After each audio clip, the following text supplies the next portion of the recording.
My name is Stephen Collins. I'm 36 years old. I live in a high-end townhouse in Back Bay. Boston, the kind of place with cobblestone streets, polished windows, and people who think pain doesn't exist behind designer curtains. To most people, I've made it. I run a successful edtech company valued at hundreds of millions. I drive a Tesla. I wear a watch that costs more than some people's rent. And most importantly, I have a 10-year-old son named Logan, who's smart, kind, and too perceptive for his age. But here's what no one sees. When they look at me from the outside, I almost married a woman hired to ruin me. She was an escort, paid by my adoptive father and brother, and I only found out the truth hours before our wedding. Thanks to my 10-year-old son, a second-hand smartphone, and one blurry audio clip that changed everything. So, if you think this is just another story about betrayal, think again. This is a story about the American dream twisted into a nightmare. About a man who rebuilt himself from nothing and nearly lost it all again. And it starts in a place I don't like to visit very often. My childhood. I was adopted when I was 3. Deborah and Peter Collins picked me out of a crowded orphanage on the outskirts of Boston. My earliest memory is of Deborah stroking my hair, whispering, "You're my greatest gift." She had warm brown eyes, a voice that could calm a storm, and hands that always smelled like cinnamon and lavender. She made me feel like I belonged. Peter, on the other hand, never did. He was a bank clerk. Cold, calculated, and always one breath away from saying something that could cut you to the bone. I remember once spilling a glass of milk on the table. I was 7. He didn't yell, just stared at me and said, "We don't expect much from strays." And then there was Ryan, my younger brother by blood. He was born when I was 8. Golden boy, athletic, smug, and completely aware that he was Peter's real son. His favorite pastime, making sure I never forgot that I wasn't. "Hey, spare part," he used to say at school when our mom wasn't around. "Don't scuff those shoes. They're from the clearance bin, right?" I wanted to hate him, but I didn't. I just wanted to be accepted. I tried harder in school, got better grades, took care of things around the house. But no matter what I did, Peter's eyes only sparkled for Ryan. I remember overhearing them once, talking about college plans. "He's the future of this family," Peter said. "Stephen will figure something out." And I did. Just not the way they expected. When I graduated high school, college wasn't an option. Not for me. Deborah cried when she told me they couldn't afford it.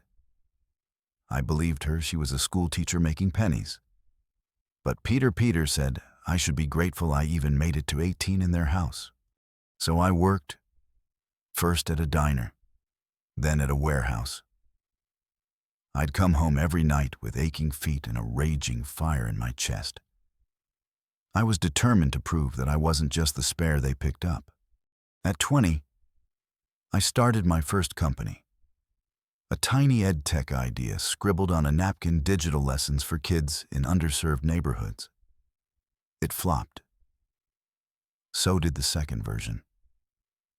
I lost everything twice. There were nights I ate instant noodles cold because I couldn't afford electricity. Nights I sat in the dark, asking myself if Peter had been right all along. But Deborah, she never gave up on me. She once drove across town just to leave a jar of homemade strawberry jam and a $100 bill under my door. There was a note. "Keep going. I believe in you. Mom." It wasn't just money. It was hope. And that jar of jam, I kept it in the fridge long after it expired. Then came Monica. I met her at 25. She was beautiful, confident. The kind of woman who made you feel like life might finally be turning a corner. We married fast. Within a year, Logan was born. When I held him in the hospital room, swaddled and blinking up at me, something cracked open inside me. A promise formed in my bones: I will give you the family I never had. But promises are fragile when money runs out. 3 years later, my third startup collapsed. I was drowning in debt, and Monica, she left. No explanation. Just a note on the kitchen table: I can't do this anymore. I'm sorry. She didn't just leave me, she left Logan, too. And when he looked up at me, tiny fists clutching a blanket, and asked, "Where's Mommy?" I had no words. We moved into a studio apartment in Dorchester, with peeling paint and a leaky window. I worked days and nights, anything to keep us afloat. But it was Logan who saved me. Every night he'd curl into me and whisper, "You're my favorite person, Dad." I lived for those words. They were the anchor keeping me from slipping under. Years passed. Eventually, the third version of my ed tech company took off. A Silicon Valley investor saw something in it, dropped 7 figures. And just like that, I wasn't broke anymore. I bought the townhouse in Back Bay, enrolled Logan in a private school, put real food on the table, hung his paintings on the living room wall. Our life began to feel stable for the first time ever. But something was missing. Not success, not recognition. Love, a partner, a home. And then I met Alexis Monroe. It was a charity gala hosted by my company. October in Boston, crisp air, warm lighting, champagne flutes. I was only there to network, shaking hands with donors, avoiding awkward conversations. And then I saw her. Golden blonde hair, navy blue dress, soft smile.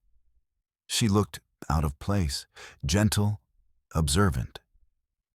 She came up to me at the bar. "Excuse me, are you Stephen Collins?"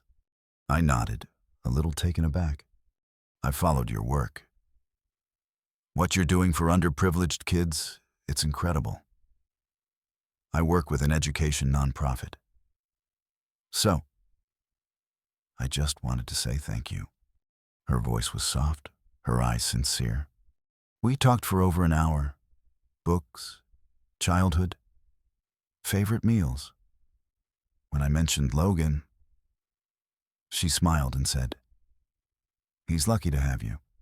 She asked for nothing. No LinkedIn, no investment. Just listened. That night, I went home and realized, for the first time since Monica, I wanted to believe in someone again. 3 weeks later, we had our first official date. 2 months later, she met Logan, and within 6 months, I was planning to propose. She was kind, empathetic. She remembered the smallest details: Logan's favorite watercolor set, the way I took my coffee, that I still wore the same watch Deborah gave me when I first launched the company. She seemed perfect, too perfect. But it was Logan, my quiet, observant 10-year-old son, who said something I will never forget. "She smiles too much, Dad. Like she's trying to hide something." I laughed it off. "He's just being protective," I told myself. What kid isn't? But looking back now, that was the first warning shot. And I ignored it. I chose love over instinct, desire over logic. And it nearly cost me everything. Alexis Monroe walked into our lives with the grace of a breeze and the warmth of spring light.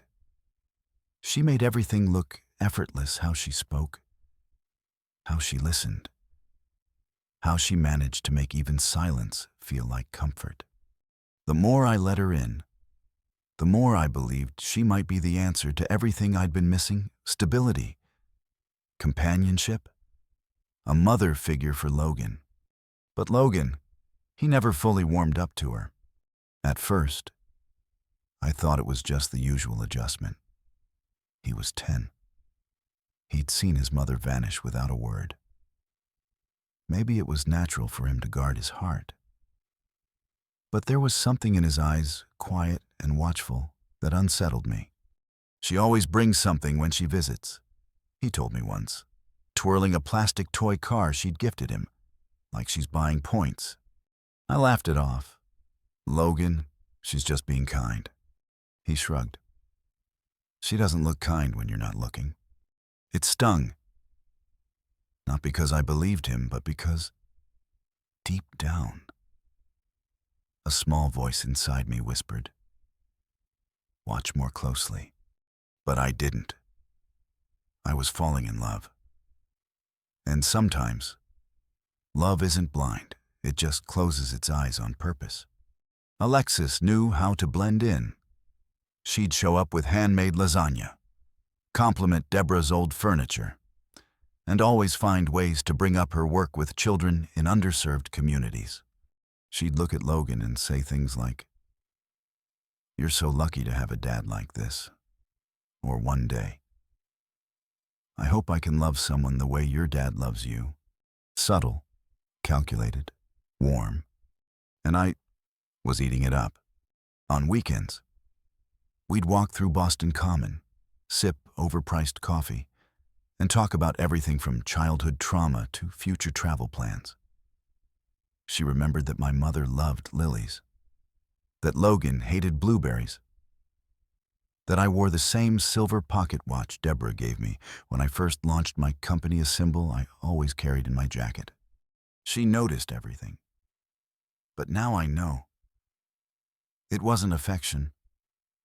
It was reconnaissance. About 3 months into dating, I invited Alexis to dinner at my townhouse to meet Deborah. My mom greeted her kindly, arms open and cautious eyes behind her reading glasses. They sat together in the kitchen while I finished roasting the chicken. I remember hearing Alexis laugh soft, melodic, and Deborah replying, "You seem lovely. I just hope you're not here for the wrong reasons." There was a pause. Then Alexis, gently, "I'm not. Stephen's the most genuine man I've ever met." I'd never heard him. Back then, that line felt like a reassurance. Now, it plays in my mind like a loaded gun resting under silk. Ryan found out about Alexis soon after. We weren't close. We never had been. But he kept tabs on me, mostly to fuel whatever cocktail of jealousy and resentment he mixed daily. "You've been busy, bro," he said one day during a rare call. "New girl, new house, new millions. Damn. Some people really win the adoption lottery." He laughed. I didn't. Then Peter called. "Deborah says you're seeing someone," he said flatly. "Smart move. A man's nothing without a woman who supports him." It felt off, like he was reading from a script. That was the first time in years my father spoke to me like I was actually part of the family. Not an outsider, not the spare. He even ended the call with, "Proud of you, Stephen." Truly, I should have sensed something wasn't right. Soon after, Alexis invited me to a private dinner she'd organized. A little bistro near the harbor. Intimate. Candlelight. Jazz humming in the background. She reached into her purse and handed me a small envelope. Inside was a hand-drawn picture. 3 stick figures. A man, a woman, and a boy holding hands under a sun with a smiley face. I asked Logan what our family should look like. She said, "He didn't draw it, but I thought we could start dreaming it." My chest tightened. It felt so real, so right. I kissed her that night and whispered, maybe it's time to make it official. And just like that, the clock started ticking toward the disaster. Logan knew before I did. As wedding plans unfolded, venues scouting, tasting cakes, guest lists, he grew quieter. Drawings in his sketchbook became darker, sharp angles, faces without eyes. One night, I found him sitting by the window, arms crossed, staring at nothing. She's pretending, Dad, he said without looking at me. She acts like she loves me, but I've seen her real face. She looks angry when you're not around. I felt a pang of guilt and irritation. Logan, don't be rude, I said. Soft but firm. She's trying her best. He turned to me, eyes glassy. No, Dad, you're trying your best. She's trying to win. That stuck with me, but I didn't dig deeper. We decided on a 5-day destination wedding in the Maldives. A beachfront resort, VIP guests, press invited, the whole fairy tale. And Alexis was perfect through it all. Except when she wasn't. She'd take long walks alone without telling me. She'd avoid certain questions, especially about her past. When I asked about her parents, she'd smile and say, they passed when I was young. It's hard to talk about. I didn't push. I didn't want to push. Because something in me feared the answer. About a week before the wedding, Logan came to me again. He was holding a small recorder, one of those built-in apps on his phone. I recorded something, he said, hesitant. I followed her when she went out alone. She was talking to someone on the phone. My stomach dropped. Logan, spying on people isn't okay. He looked down. I know. But she said something weird. About getting what she deserves. He pressed play. The audio was garbled. Wind. Muffled voices. Then Alexis's voice. He's sweet. Clueless, really. But I've earned this. After the wedding. I get what I came for. Click. I didn't breathe. I couldn't. But then I looked at my son. His small frame. His pleading eyes. And I said something I'll never forget. Something I'd come to regret. Logan, I think you misunderstood. Alexis would never say something like that. It's probably just a joke. Don't worry. Okay. He nodded slowly. But I saw it, that flicker of trust in his eyes. It started to dim. That night, I sat alone in my study. Logan asleep upstairs. The silence of the townhouse closing in. I opened the drawer and took out the silver pocket watch Deborah had given me. I hadn't touched it in weeks. Inside was a note she'd written on a folded piece of paper when I launched my startup. Never ignore the quiet voices, especially when they come from those who love you most. I closed my eyes, holding the cool metal in my hand, and for the first time in weeks, I wondered if I was making the biggest mistake of my life. The days leading up to the wedding felt like a dream, one carefully curated to silence doubt. I told myself I was happy, that Alexis was sincere, that Logan was just confused. But underneath the surface, something was shifting. My instincts weren't just whispering anymore, they were beginning to shout, and I ignored them. Again, we flew to the Maldives on a chartered jet. A small private resort had been reserved exclusively for our 5-day celebration. Overwater bungalows, spa packages, coral diving, champagne towers, the works. The guest list was elite. Investors, friends, a few journalists. Peter and Ryan arrived first. Wide smiles and tailored linen suits. Peter clapped me on the shoulder like a proud father. "Son, you did well. She's a keeper. Beautiful. Graceful. Just like your mother was." He had never called me son like that before, not even once. Ryan followed close behind, drink already in hand. "You're lucky, bro. She's way out of your league. What's your secret?" He laughed, winked, then leaned in. "You sure this one's not after your money?" It was the kind of joke only someone with something to hide would make. I forced a chuckle. "Pretty sure. I think I know her heart." Ryan raised his glass.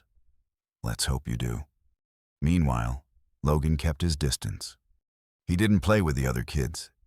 He didn't want to swim or build sandcastles. He just watched. Quiet. Calculating. Every evening, while the adults sipped rosé on the beach. Logan sat on the porch steps of our bungalow with his sketchbook. Sometimes I'd peek over and see dark swirls, empty houses, a boy with sad eyes. He was slipping away from me, and I didn't know how to reach him. One night, I knelt beside him as he drew. "You okay, buddy?" He shrugged. "Do you believe me now?" I didn't know what to say, so I said nothing. That silence, that failure to speak, created a crack between us. One that would take months to close. The first 2 days passed like a blur. Welcome cocktail, fire dancer show, couples spa day. I played the part of the happy groom. Alexis played the perfect bride. She kissed my cheek when the cameras turned. She held Logan's hand in front of guests. But Logan told me later that when no one was looking, her grip on his wrist was tight, controlling. She doesn't blink when she smiles. "Dad," he said, "she just freezes, like a mask." Still, I was too far in. Too many eyes were on me. Too many expectations. Backing out would raise questions, hurt reputations. And besides, didn't every bride get a little tense before a big day? It was on the third evening after the beach games and sunset dinner that everything started to unravel. Logan came into the bungalow shaking. Sand clung to his knees. His cheeks were flushed from running. "Dad," he whispered, holding up his phone. I followed her. She went into Grandpa's room. I blinked. "What do you mean?" "I mean, I saw her. I have pictures and audio. They're talking about you, about the company, about after the wedding." His voice cracked. "I think they're going to take everything." He pulled out his phone and began to play a recording. The audio wasn't perfect, but the voices were unmistakable. Peter's voice. "He trusts you. After the wedding, you push for the equity transfer. Say it's for security. Then we bring in the lawyers. Alexis, fine. But you two better not shortchange me. I'm not some bargain bin escort. Ryan, relax. You'll get your cut. Just keep playing the doting fiancé." I felt my knees buckle. Everything slowed down. My skin went cold. The room, the whole island, felt like it was spinning. I grabbed the phone and replayed it. This wasn't just betrayal. This was premeditated destruction. By the two men I'd spent my entire life trying to earn love from. And the woman I was about to marry. Logan was crying now, tugging my sleeve. "Please don't marry her. Dad, please. I've been trying to warn you." I sat on the edge of the bed, staring at the phone in my hands. For so long, I wanted a real family. I wanted to rewrite my past, build something perfect. I ignored my son, the red flags, my gut, all for the illusion of love. And now the illusion was cracking. "I'm sorry," I whispered, "I should have listened to you." Logan climbed into my lap and wrapped his arms around me. "I just didn't want them to hurt you." We stayed like that for a long time. Just father and son, holding each other in the warm silence of a tropical night. While outside, the sea whispered and the lantern swayed gently in the wind. Then something inside me hardened. I could have canceled everything quietly. Let the guests leave. Send a cold email to the press. Disappear with my dignity intact. But no, that would be too easy, too gentle. They planned this in the shadows, so I would burn them in the sun. By morning, I had a plan. I contacted my lawyer in Boston and told him to catch the first flight to Malay. Then I met with the resort's tech team. "I need a screen on the main stage," I said, "and a live mic." They looked confused, but I gave them enough cash to hush the questions. Back in the bungalow, Logan and I edited the audio, compiled the photos, named the files, compressed the video. At the end, we added a QR code, just in case anyone wanted to see the raw file. I looked at Logan. "You ready?" He nodded. "We're a team, right?" I smiled, always. That evening, the sky turned lavender as guests gathered for the rehearsal ceremony. Alexis wore a flowing white dress. She smiled, waved, kissed hands. The press snapped photos. Peter and Ryan mingled like royalty, and I stood behind the curtains, holding a mic and my mother's old pocket watch in my hand, Deborah's gift from years ago. I opened it, read the inscription one last time. Never ignore the quiet voices. Then I walked on stage. I stood at the edge of the resort stage, hidden behind a curtain of white orchids and pastel roses. Beyond the floral arch, rows of white chairs stretched toward the ocean, filled with guests sipping champagne and murmuring about the ceremony. I could feel the heat rising in my chest. Not from the tropical sun, but from rage, shame, and a cold fire burning beneath my skin.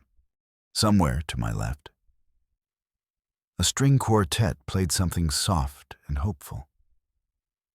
I could hear Ryan laughing in the crowd.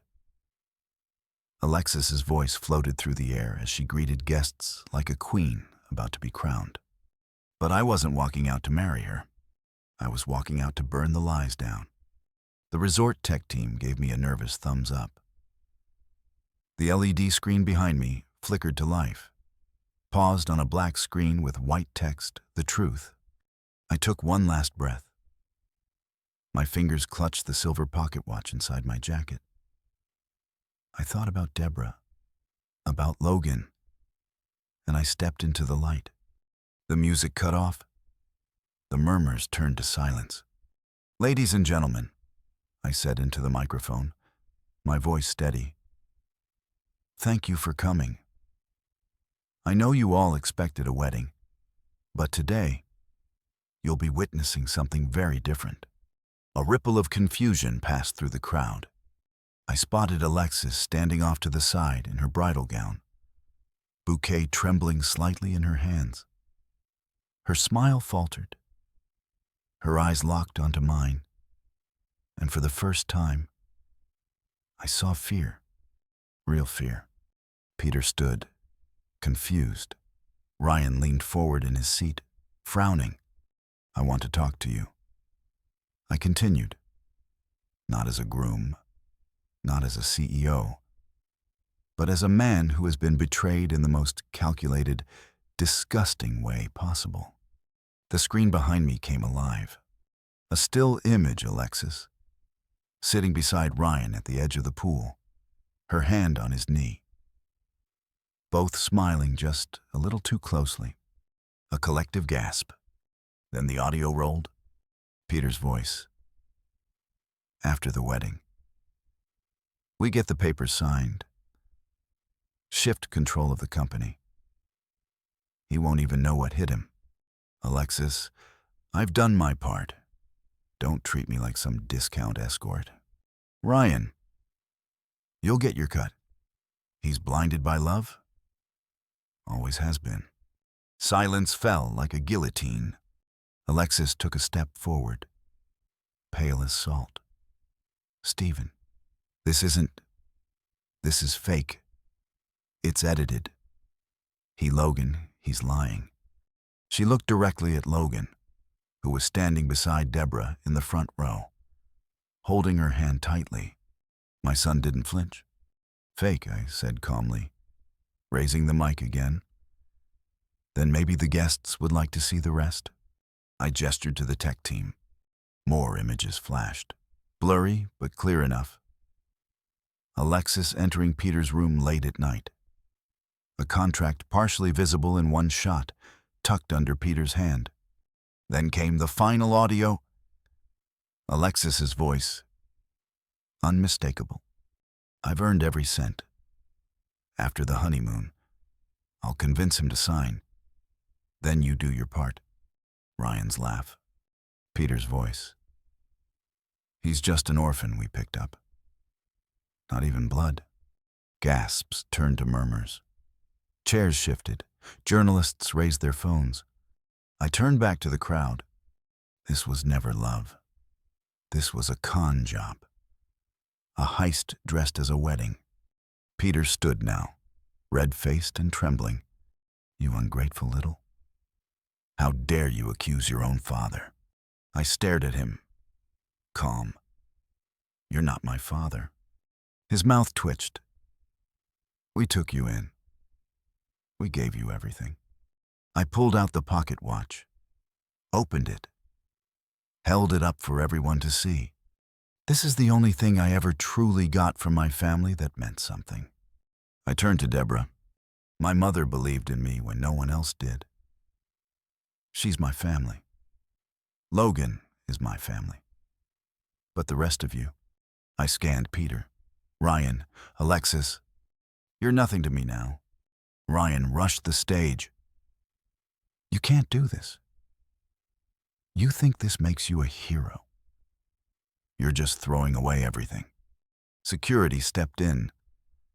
Resort staff had already been alerted.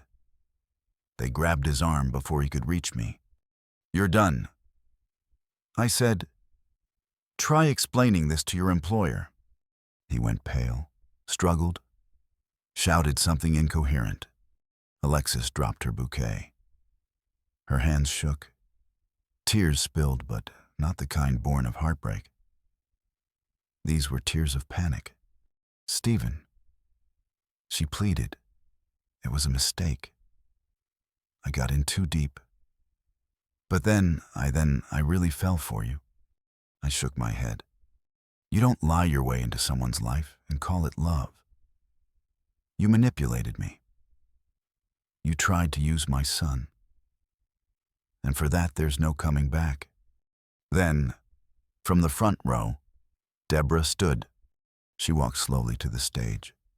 She looked at Peter, then at Ryan, then at me. She took the mic from my hand.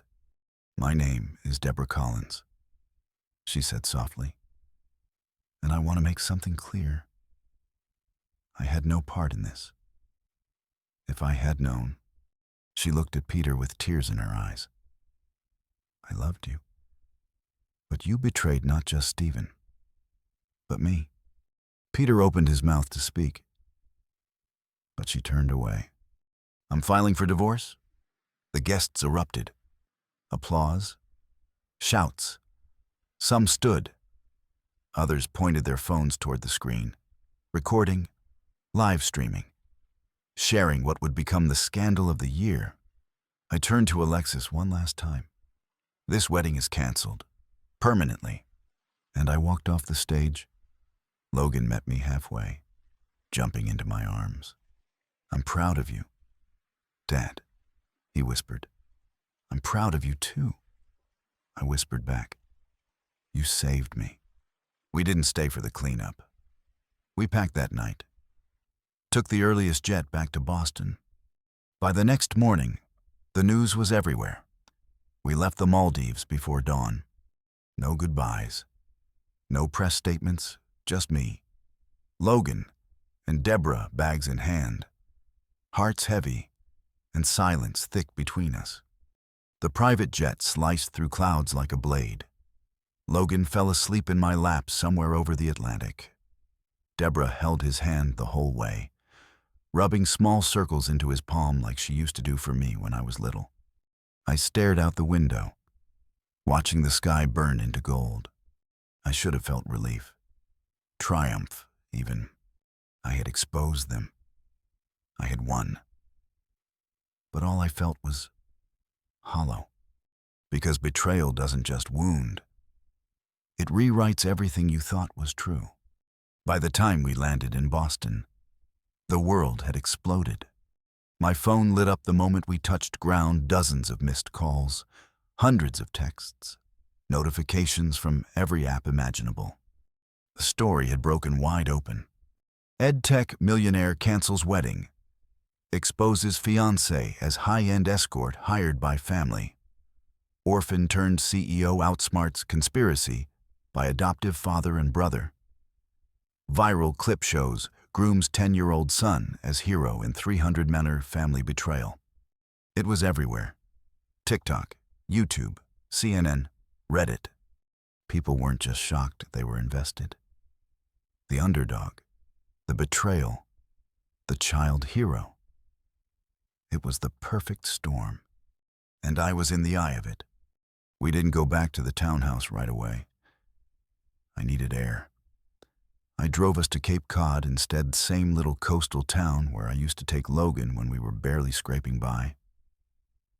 The place hadn't changed. Same salty breeze. Same sound of waves kissing rocks. We checked into a quiet inn. I turned off all devices except one burner phone I gave my lawyer. That night, Logan and I sat on the beach in hoodies, wrapped in one blanket, the sea glowing under a sliver moon. He looked up at me, cautious. Are we safe now? I nodded. Yeah, buddy. We're safe. Then I looked him in the eyes. I should have listened to you. Sooner. I'm sorry. He leaned into me. It's okay. I just didn't want you to get hurt. I did. I whispered. But not the way they planned. And we sat there, side by side, letting the wind carry away what was left of that nightmare. Back in Boston a few days later, the fallout began. My company, Learn Forward, had not only survived the scandal, it thrived. The board was supportive. Investors rallied. Social media exploded in support. People saw me not just as a tech founder, but as a man who stood up for himself and his son, who chose truth over appearances. Stock value climbed. Site traffic spiked. New partnership offers rolled in. Some PR firms even said I'd just gone through the most effective personal branding event in tech history. Irony, huh? But not everyone fared the same. Let's start with Ryan. He returned to Boston expecting to lay low. What he didn't realize was that his boss, the CEO of a prominent finance firm, was an old friend of mine. 2 days after the video went viral, Ryan walked into work and was met by security. Mr. Collins, they said, you've been terminated. Effective immediately. He tried to argue, but it didn't matter. His face was already plastered across the media. The label stuck: disgraced brother of tech CEO caught in wedding conspiracy. He lost friends, opportunities, respect. Word spread quickly in finance circles.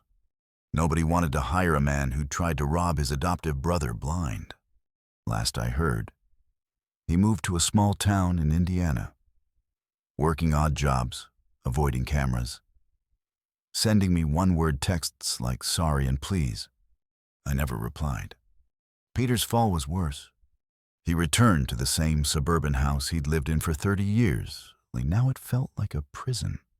Neighbors avoided him. Former colleagues cut ties. Family members left voicemails that started with, "What the hell?" Peter. Deborah filed for divorce within a week. He begged, pleaded, sent her flowers, wrote her letters. She didn't respond. At the hearing, she sat tall, calm, and said just one thing. "This is not about money. This is about betrayal. And I want no part of him." She walked out with her name, her dignity, and her choice. He walked out alone. The last anyone saw of Peter was through a blurry Facebook photo, white-haired, hunched over, grocery bags in hand, crossing a snow-lined street. Lonely, forgotten. The man who lost everything because he never believed I deserved anything. As for Alexis Monroe, the storm swallowed her whole. Her real name was revealed: Ashley Monroe Kramer, age 27. Once the darling of a niche escort agency catering to tech elites, she vanished from every major city within weeks. She tried to rebrand, changed her name again, moved to New York, then Arizona, but the internet never forgets. Every time she applied for a job, her past resurfaced. Every man she dated Googled her. Every article, every frame from that Maldives video lived forever. I didn't press charges. She was just a pawn. But she got her sentence anyway. Isolation, disgrace, a life haunted by the very spotlight she helped create. And then there was Deborah. She moved in with us. Not out of pity, but out of love. Logan adored her. They played board games after dinner, baked banana bread, read on the couch in silence. She brought warmth to the townhouse. Stability. A presence I never realized I'd missed so deeply. One night, I found Logan sitting with her at the dining table. Drawing. "What's that?" I asked. He turned it toward me. It was a new picture. 3 figures. Again. Holding hands. Standing under a sun with a wide smile. This time, he'd written something at the top: "Real family." My throat tightened. Deborah leaned over and kissed his head. "He finally believes again," she whispered. So did I. Of course, not everything healed overnight. I still checked every door twice at night. Still flinched when my phone rang from an unknown number. Still woke up sometimes thinking I was back on that stage. Heart racing, waiting for the world to fall. But every morning, Logan greeted me with sleepy eyes and messy hair. Deborah made toast. The pocket watch sat on the mantel, and that was enough. Until one morning, I checked my email, sipping coffee, Logan still snoring in bed. There was a new message. From unknown subject. "You're not done." Body check: who else signed the contract? No name, no signature. Just a PDF attachment and a link. I stared at it. My stomach dropped. I clicked the link, and what I saw changed everything. The email sat in my inbox like a live grenade. From unknown subject. "You're not done. Body check: who else signed the contract?" I stared at the screen, heart pounding. The morning sun poured through the townhouse windows, casting soft gold across the hardwood floor. But the warmth didn't reach me. Logan was still asleep upstairs. Deborah was humming in the kitchen. I clicked the PDF attachment. At first, it looked familiar. The contract Alexis had signed with Peter and Ryan terms, payment structure, the disgusting breakdown of how they'd gut my company post-wedding. But this version had 3 signatures: Peter Collins, Ryan Collins, and Ethan Green. I froze. Ethan, my CO, my second in command. The man who had stood beside me through every board meeting, every pivot, every sleepless night during the early years of Learn Forward. His name, his signature, his betrayal. The page blurred as my pulse throbbed in my ears. I scrolled further bank transfer logs, messaging screenshots. Ethan had facilitated the payments to Alexis. He'd helped draw up the legal angles. He'd even suggested clauses that would make it easier to sideline me after the wedding. This wasn't just a family betrayal. This was corporate sabotage. I closed the laptop slowly, sat back, and stared at the ceiling. A week ago, I thought the worst was over. That exposing Peter, Ryan, and Alexis was the final act. But the real puppet master was someone I'd trusted to run my business. Someone I'd once called family in everything but blood. A knock on the door broke my thoughts. Deborah peeked in. "Stephen, everything all right?" I swallowed hard. Not sure yet. I forced a smile. "Can you keep Logan occupied today? I've got a few things to handle." She nodded, instantly sensing something was wrong, but not pushing. 2 hours later, I was standing outside our office building in downtown Boston. It was a sleek glass tower, the kind that screams, "We made it." Inside, everything was quiet, polished, controlled. Ethan's office was on the 19th floor. I didn't call ahead. I walked in. He looked up from his laptop, startled. His blue tie slightly loosened, sleeves rolled to the elbows, like always. "Stephen, wasn't expecting you today?" "No," I said. "I bet you weren't." I placed my phone on the desk. "Open to the contract." His face paled before he could hide it. "I know everything." His mouth opened, but no sound came out. Then he chuckled, low and nervous. "Look, it wasn't personal." "Don't." I snapped. "Don't you dare say it wasn't personal. You were in my house. You sat next to my son. You knew what Alexis was." He stood, hands out like a peace offering. "Stephen, I needed leverage.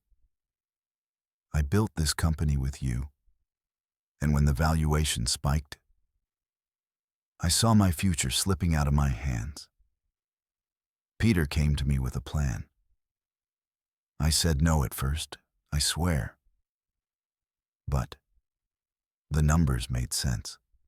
The numbers," I repeated, dead quiet. He took a breath. "I never wanted you gone, just restructured, less control. You'd still be rich, still be the face." I looked at him for a long moment. Then I smiled. "That's interesting," I said, "because I brought someone who thinks otherwise." I turned toward the door, and in walked Farah Nguyen, our corporate attorney, sharp as steel, loyal, and very, very pissed. She'd been working behind the scenes for days. Ever since I first told her something didn't add up. She dropped a folder on the desk. "Ethan Green," she said, "you're being charged with conspiracy to commit corporate fraud, breach of fiduciary duty, and misappropriation of company funds." Ethan turned sheet white. "You can't prove." "Oh, but we can." Farah cut in.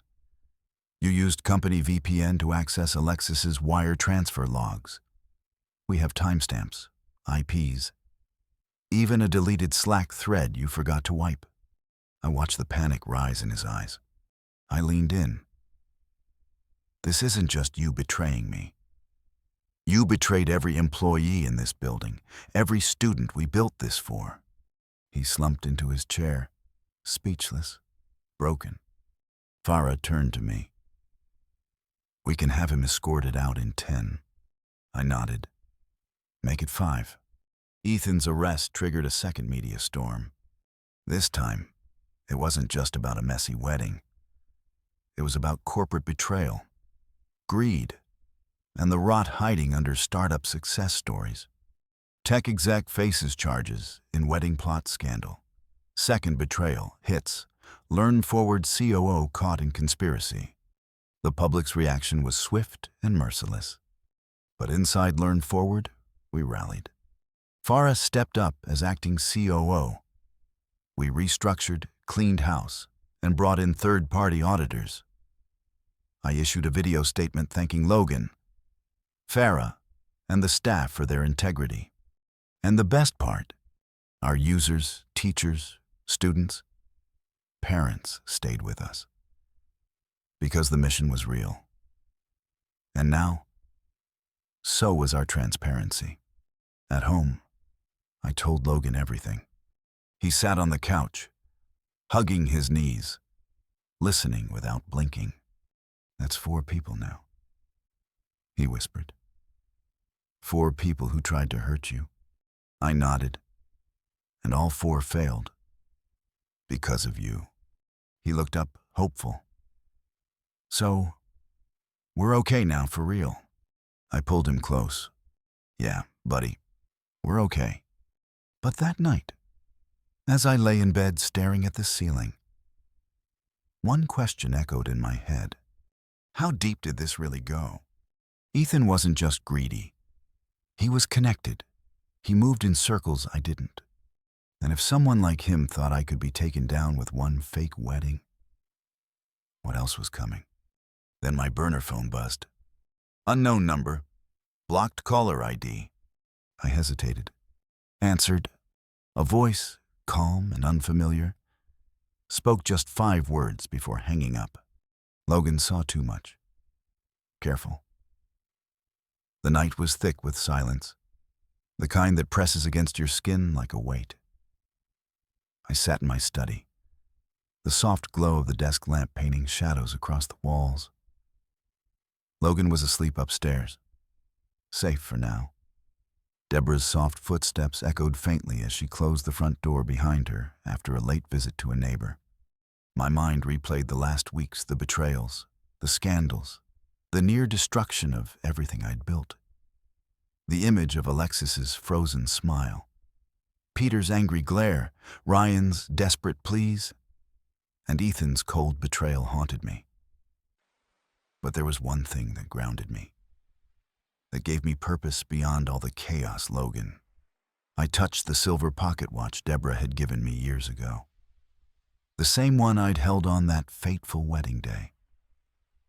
The inscription inside still clear, never ignore the quiet voices. It was a reminder, a beacon that true family isn't bound by blood, but by love, trust, and sacrifice. The legal battle with Ethan was swift but brutal. Farah worked tirelessly, exposing the full extent of his conspiracy.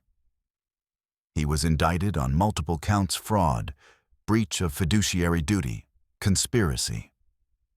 The news painted him as the villain, a man who'd stabbed his partner in the back for greed and power. But none of that mattered as much as what we had to protect Logan's safety. The anonymous threats continued, each one more chilling than the last. A warning that the shadows lurking around us were deeper and darker than we imagined. One evening, as I tucked Logan into bed, he looked up at me, his eyes serious beyond his years. Dad, do you think they'll come after us? I swallowed hard, forcing a brave smile. We're strong, Logan. We're smart. And we're together. That's what matters. He nodded but didn't seem convinced. The following weeks were a whirlwind of court appearances, media interviews, and boardroom meetings. I learned quickly that trust was a fragile currency in the world of startups and family alike. Peter and Ryan faded into obscurity. The divorce was finalized quickly. Deborah took control of her share of the assets, and Ryan's attempts to rebuild his life were met with closed doors. But healing was a different beast. Logan's drawings gradually brightened. The dark swirls and empty houses gave way to pictures of us 3 figures holding hands under a glowing sun. The pocket watch found a new place on the mantel, next to that drawing. symbols of hope and resilience. Late one night, I found myself writing an email to no one but me. The subject read, "Don't ignore Logan again." I poured everything into it, the guilt, the regrets, the lessons learned. A promise to listen, to protect, to never let ambition blind me again. Because Logan wasn't just my son. He was my compass, my anchor in the storm. Sending that email felt like shedding a weight I didn't realize I'd been carrying. Looking back, I realized the truth about family and betrayal is never simple. It's messy, painful, and raw. Peter and Ryan shared my blood, but not my heart. Deborah and Logan are the family I chose, imperfect, complicated, but real. The American dream I chased wasn't just about wealth or success. It was about belonging, about finding love where it's genuine, not transactional. The scars remain. Some days, the past whispers loudly. But every morning, I wake up in that townhouse, hear Logan's laughter downstairs, see Deborah's smile in the kitchen, and remember that love is the strongest foundation. If there's one thing I want you to take from this story, it's this. Family isn't about who shares your blood, but who stands with you when everything falls apart. And sometimes, the quietest voices, the ones we try hardest to ignore, are the ones that save us. Thank you for listening to my story. If you've ever felt betrayed, lost, or unseen, remember you're not alone. Like, comment, and subscribe to join me on this journey of truth, resilience, and hope. And now, I want to hear from you. What quiet voice changed your life? Drop your story below. Let's lift each other up. Because in this world, we all deserve to be heard.